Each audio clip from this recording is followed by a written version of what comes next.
This episode is an ESL listening practice for intermediate learners.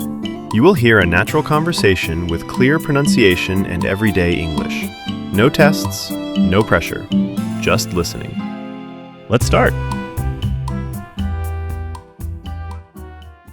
Hello and welcome back to ESL Listening Practice. I am honestly so excited that you have decided to plug in and join us today. If you are tuning in right now, I'm willing to bet you are in a very specific and, let's be honest, sometimes frustrating place in your language learning journey.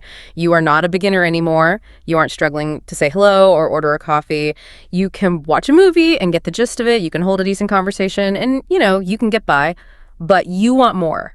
You are ready to make that massive jump from being a solid intermediate learner to achieving true sophisticated fluency. That is exactly right. And I think it's important to acknowledge right off the bat that this transition, moving from that intermediate plateau up to advanced proficiency, is often the single most difficult step in the entire process. Today, we are going to fix that.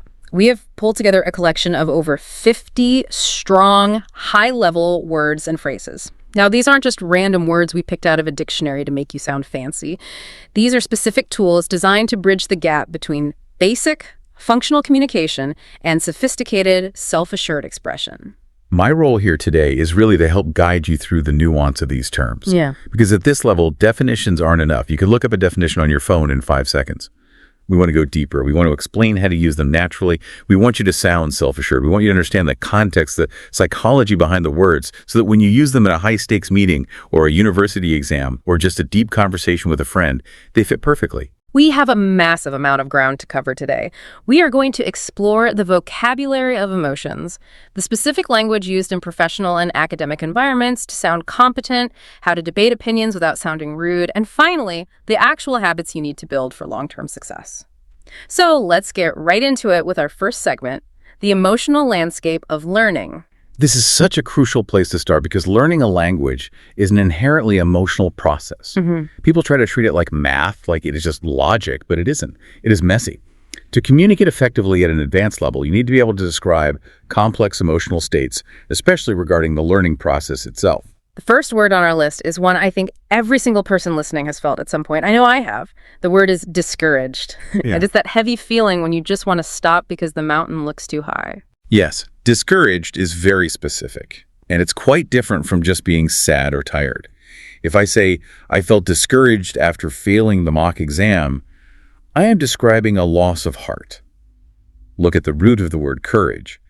To be discouraged is to have your courage taken away. It implies that you had a goal, you had enthusiasm, and then you faced a setback that made you question whether the goal was even possible. It is that moment of internal doubt where you think, maybe I'm not good enough for this. That distinction regarding the root word courage is fascinating. It really captures that loss of spirit. It's almost an existential crisis for a learner.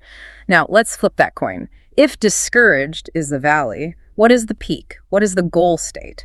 We have the term self-assured. Self-assured is a beautiful, sophisticated term. Consider this example. She sounds far more self-assured during presentations now. You might ask, why not just use the word confident? Right, that's what I would normally reach for. And there are synonyms, sure. But self-assured carries a different weight. Confident can sometimes be loud, expressive, or even a bit fleeting. You can feel confident for 5 minutes. But self-assured implies a quiet, internal calmness. It means you are certain of your abilities. You don't need to shout about it. You don't need validation from the room. You just know you can do it. I love that distinction. It sounds much more permanent, like a character trait rather than just a mood. But let's be real, life isn't always calm. We don't always get to feel zen and self-assured. Sometimes we have to perform when the heat is on. That brings us to the phrase, under pressure. Right. We often talk about stress in a general sense, but under pressure is more situational and specific. For example, I was under pressure to finish everything before the deadline. This phrase specifically highlights the weight of expectations. Imagine a physical weight pushing down on your shoulders. It suggests that there is an external force time, a boss, a proctor, or financial stakes pushing down on you. It is a very common phrase in professional settings because it acknowledges the difficulty of the environment without complaining about it. So imagine the scenario. You are feeling discouraged because you are under pressure. You are doubting yourself. What do you need in that moment? You probably need our next word. You need to be reassured. Exactly. To be reassured is the remedy to doubt.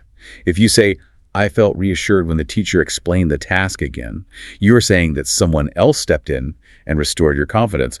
Reassured. They assured you again. Another one where the root of the word really helps. It does. In language learning or any complex skill, this is crucial. You often need that external validation to know you are on the right track, to remove that fear that you are wasting your time. And hopefully, once you are reassured, you can find that internal fire again. That brings us to the word driven. Now, we aren't talking about being driven in a taxi. We are talking about what moves you forward in life. Correct. Being driven describes an internal fuel. Listening to podcasts keeps me driven to improve. If you are driven, you are motivated by a specific goal or a compelling internal force. You are not just floating along the river of life. You have an engine. A driven learner is one who studies at 6 a.m. not because someone told them to, but because they want that result. They are pushing themselves toward a destination with intensity. That is the mindset we really want to cultivate. Now let's take that driven attitude and apply it to a specific environment where it matters most. We're going to move into our second segment, professionalism and academic focus. This is where precision is absolutely key. This is where vocabulary really separates the B2 learner from the C1 learner. In the workplace or at a university, using the right vocabulary acts as a signal. It shows that you're confident, serious, and you understand the culture. We just talked about being under pressure, and usually that pressure comes from time constraints. That leads us directly to the phrase tight deadline. I hear this constantly in business contexts. We were working under a tight deadline.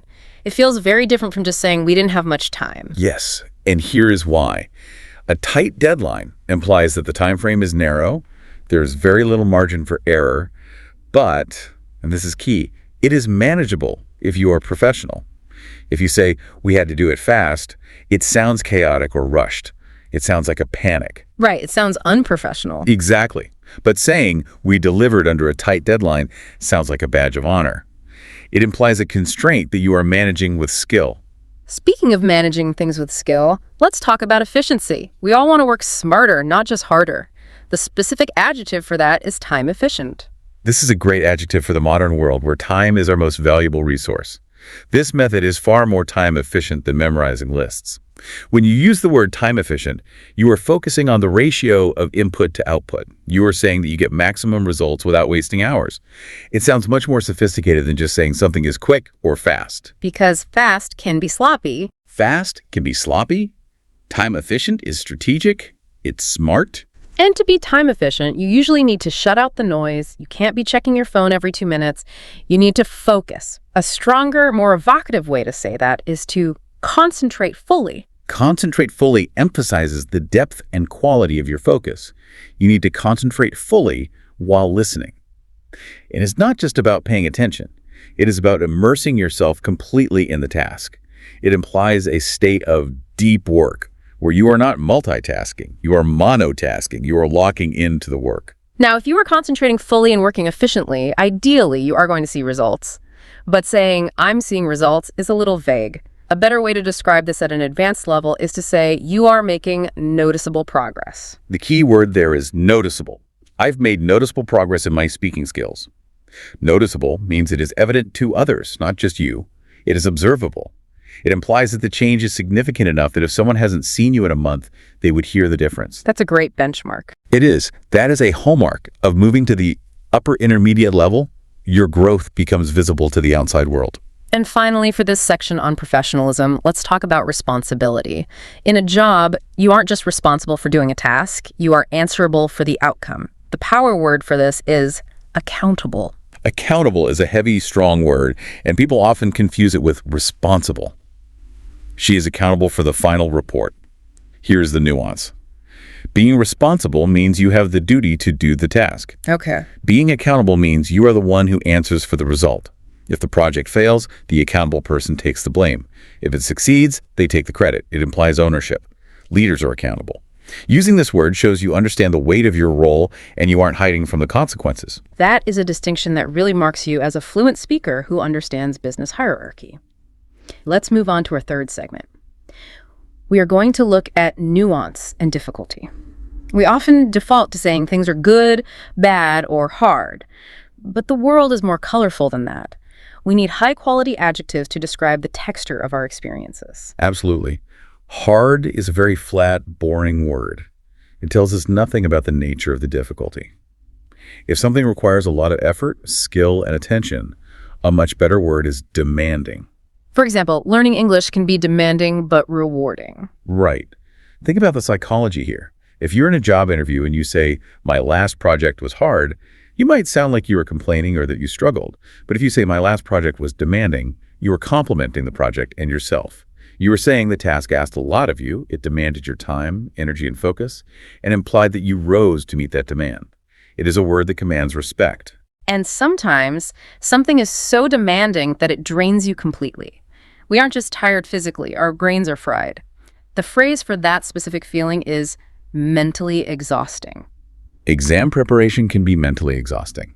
This is very specific. It is not muscle fatigue from the gym. It is that feeling when your brain simply cannot process any more information. It feels like a fog. Yeah, I know that feeling well. We all do.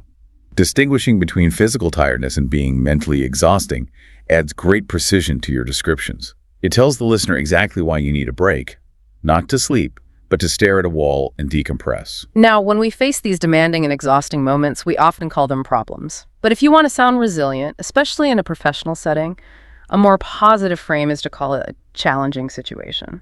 It was a challenging situation, but I handled it. This is excellent for job interviews or conflict resolution. A problem sounds negative, like something is broken or wrong. A challenging situation sounds like a puzzle to be solved. It implies that there is a solution and that you are active in finding it. It shows you are proactive and not easily defeated by circumstances. That is a great tip. Pivot from problem to challenge. Now let's talk about utility. When we learn something, we want to know if we can actually use it. The word for that is applicable. Applicable means relevant and usable in a specific context. These tips are easily applicable in real life. It connects theory to practice. If you learn a complex grammar rule from the 18th century that nobody uses, it might be interesting, but it isn't applicable. Not useful at all. Exactly. But if you learn a phrase you can use at the grocery store immediately, it is highly applicable. It bridges the gap between the classroom and the street. And if that applicable method works well, we don't just say it's good, we say it is highly effective. This strategy is highly effective for listening skills. Again, we're using a collocation here, words that naturally go together. Highly effective sounds much stronger and more scientific than just effective. It implies a high degree of success. It emphasizes that the method produces a powerful, reliable result. Speaking of results, the ultimate result for all of us here, the holy grail, is to be fluent. Fluent is the gold standard. Her English sounds fluent and confident. But what does fluent really mean? It comes from the Latin word for flow, like a river. Fluency isn't just about knowing every word in the dictionary. It is about flow. I like that, the flow. It implies that the language comes out without painful hesitation, without stuttering. It is smooth, continuous, and natural. You can make mistakes and still be fluent if your flow is unbroken. And to get to that river of fluency, we need to take advantage of every chance we get. Instead of just saying chance, let's use the phrase valuable opportunity. This course gave me a valuable opportunity to practice. This phrasing shows gratitude and recognizes the worth of the experience. A chance can be random, like winning the lottery. An opportunity is something you seize. Calling it valuable frames the event not just as something that happened to you, but as an asset that added value to your life bank. And often the best opportunities are the ones where we actually do the work ourselves rather than just reading about it. We call this hands-on experience. I gain hands-on experience through conversations. This is crucial in professional fields like engineering, medicine, or teaching, and equally for language. It means you got your hands dirty. You actually did the task. You didn't just study the theory of swimming, you jumped in the pool. Right. In language learning, speaking is hands-on experience. Right. Reading a textbook is not. You need the hands-on practice to build the muscle memory. So, to get that experience, you have to make a choice. But not just a weak, wishy-washy choice. You need to make a firm decision. I mean, a firm decision to study daily. A firm decision implies commitment. It is solid, like concrete. It is unshakable. You have decided, and you are not going to change your mind when you feel tired or lazy. It shows resolve and strength of character. And usually when you make a firm decision and put in the work, you get a positive outcome. The method led to positive outcomes. This is a formal, slightly academic or corporate way to say good results. If you're writing a business report or an academic paper, you would always prefer positive outcome over good result. It sounds objective, verified, and professional. It suggests that you measured the result and confirmed it was good. That covers our adjectives and everyday nouns. Now I want to move to something that is often very tricky for learners. Mastering debate and flow. This is segment 4. This is absolutely critical. B2 learners often struggle to connect their ideas logically. They can say short sentences perfectly, but they have trouble weaving them together into a complex argument. Or they state their opinions too bluntly, which can sound rude to native speakers. Yes, I've seen that happen. We need vocabulary that softens the delivery, signals our logic, and connects the dots for the listener. Let's start with opinions. Instead of saying, I think, which is fine but gets repetitive and sounds a bit simple, what is a more sophisticated option? A great alternative is from my perspective. For example, from my perspective, regular practice matters most. This phrases your opinion as a viewpoint, literally, where you are standing and looking at the issue. It acknowledges that others might see it differently, which is very polite and diplomatic. It invites dialogue rather than shutting it down. Another variation I like, especially in more technical or analytical contexts, is standpoint. Yes. From an educational standpoint, movies are extremely useful. Yeah. This is excellent because it specifies the lens you are looking through. You aren't just giving a general opinion, you are analyzing the topic from a specific angle: financial, educational, ethical, historical, etc. It tells the listener, I am wearing my teacher hat right now, or I am wearing my business hat. It adds clarity to your argument. And when you want to agree with someone, me too is a bit weak for a professional setting. Let's use I completely agree with. I completely agree with your point about consistency. It is strong, affirming, and validates the other speaker. It makes the conversation feel more collaborative. It signals that you are fully aligned, which helps build rapport. Now, this is the hard part, the pivot. You want to acknowledge what someone said, you don't want to ignore it, but you want to offer a counterpoint or a complication. You need the word nevertheless. The nevertheless is a power word for debates and essays. It's challenging, nevertheless, it's worth the effort. Yeah. It signals that the first point is true. Yes, it is hard, but the second point is more important or overrides the first. It allows you to hold two opposing ideas at the same time. It is much more sophisticated than just saying but. Similar to that is although. Although it was difficult, I continued practicing. Structurally, although often starts the sentence or the clause. It sets up a contrast right from the beginning. It shows complexity of thought. You are saying, I see the obstacle and I am acting in spite of it.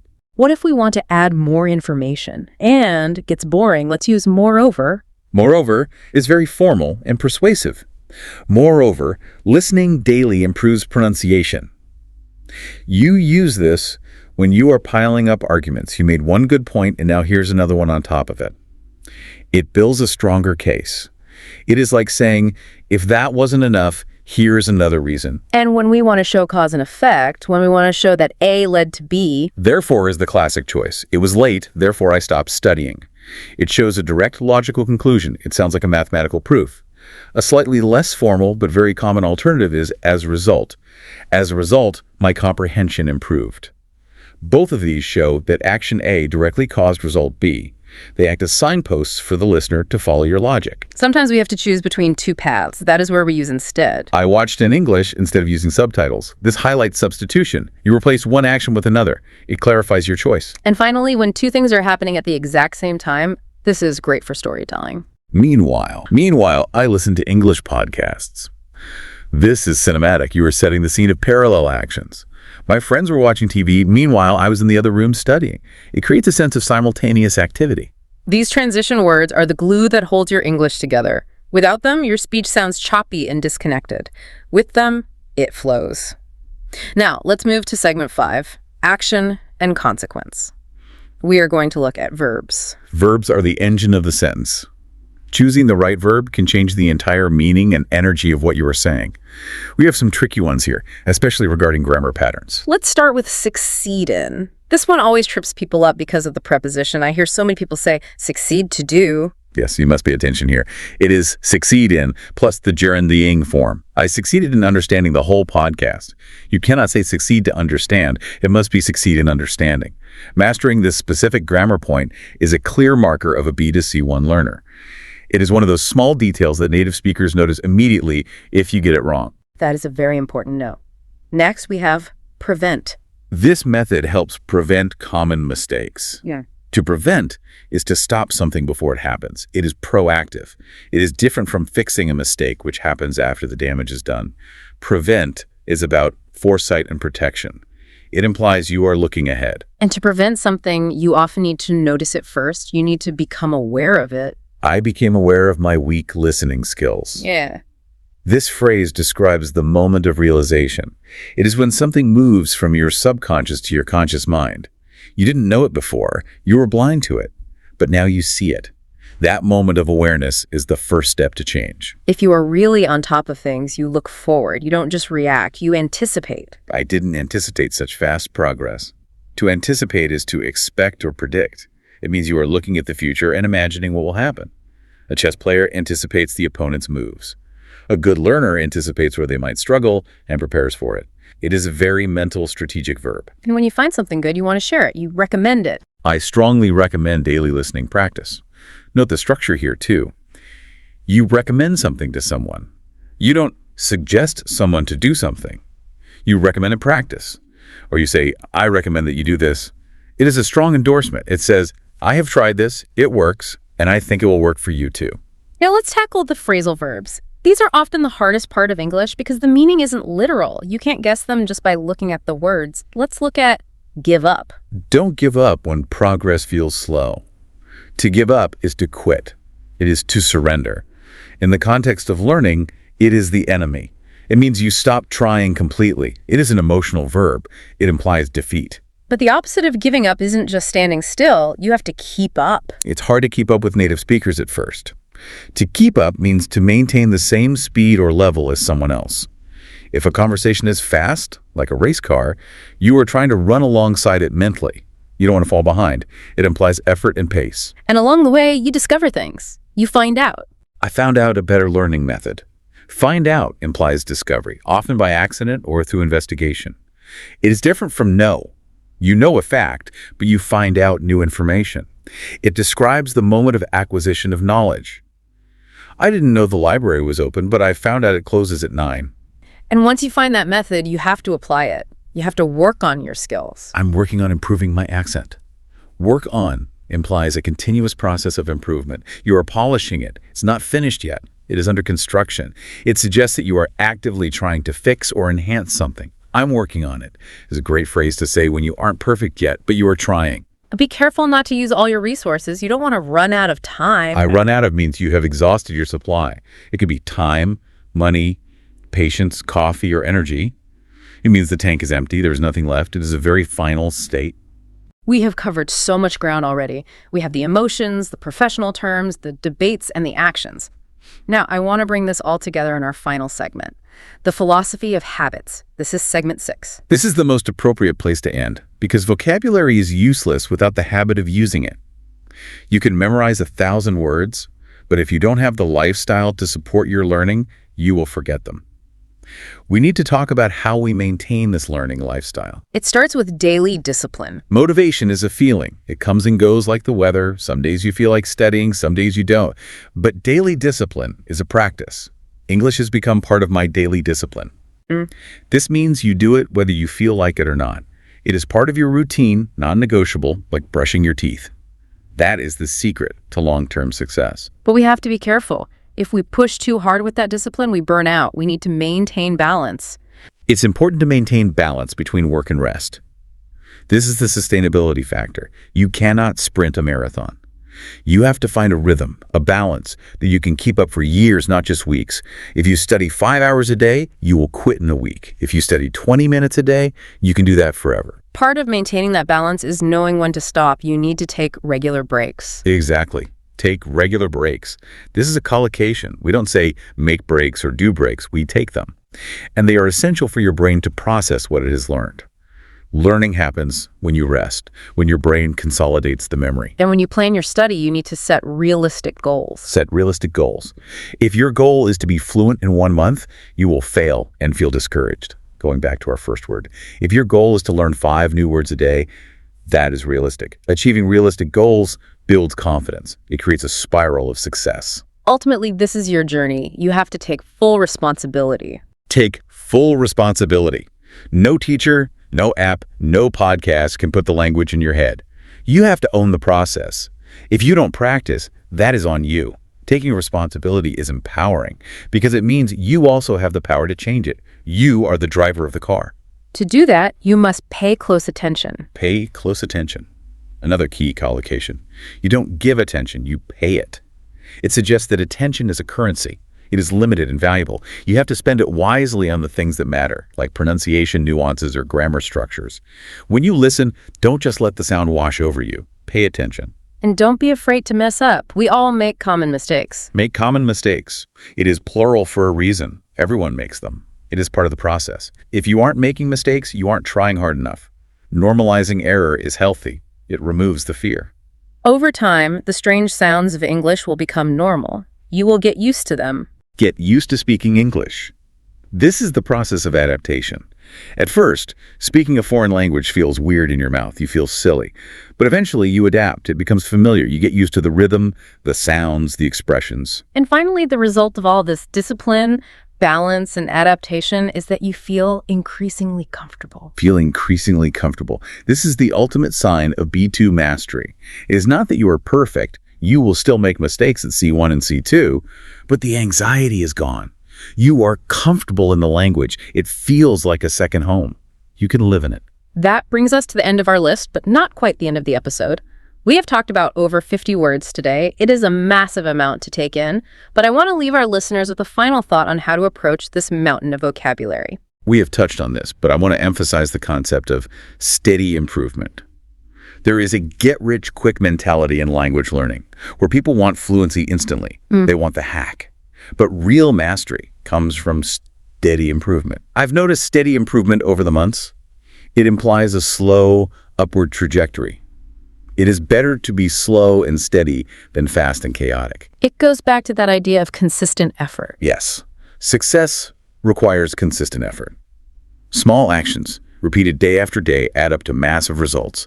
It is the compound interest of learning. 5 minutes a day for a year is better than 5 hours once a month. And eventually it just becomes who you are. It becomes a long-term habit. Listening should become a long-term habit. That is the goal. Not to pass a test, but to make English a part of your life forever. Listeners, we have given you the tools today. We have given you the words to describe your feelings, your work, your opinions, and your habits. But knowing the words isn't enough. You have to use them. Don't try to memorize all 50 of these tonight. That is not realistic. Pick 3, use them tomorrow, then pick 3 more. Focus on steady gains. Thank you for joining us on ESL Listening Practice. It has been a pleasure diving into these words with you. Remember, consistency is the key to fluency. Keep listening, keep speaking, and we will see you next time.